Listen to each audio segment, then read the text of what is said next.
Pygmy मामोसेट, जिसे हम प्यार से फिंगर मंकी कहते हैं, दुनिया का सबसे छोटा बंदर है।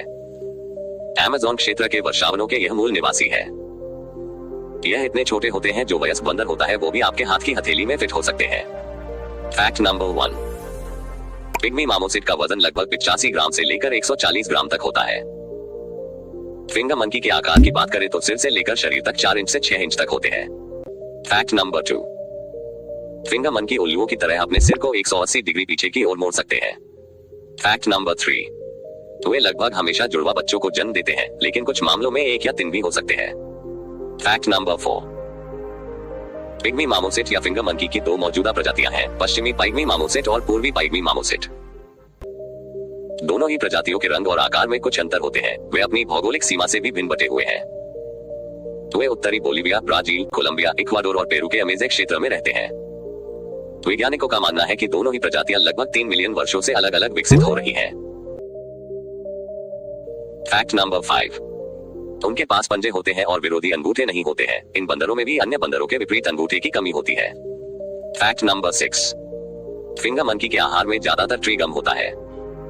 यह बंदर पेड़ के स्राव के अलावा पिग्मी मामोसेट कीड़े, छोटी छिपकलियां, मकड़ियों, फूल और फल भी खाते हैं।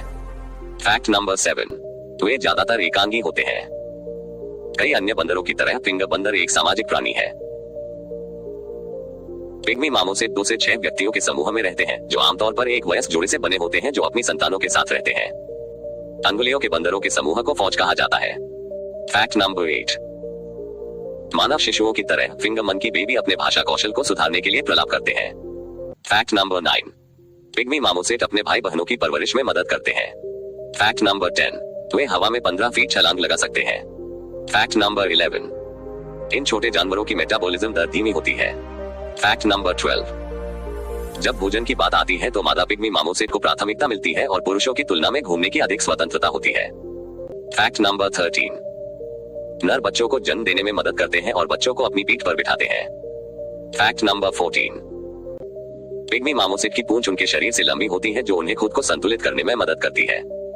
फैक्ट नंबर 15, पिग्मी मामोसेट्स के पास जटिल स्वर होते हैं। उनकी आवाज अल्ट्रासोनिक स्पेक्ट्रम तक भी पहुंच सकती है, जिससे मनुष्य सुन भी नहीं सकते। Fact number 16,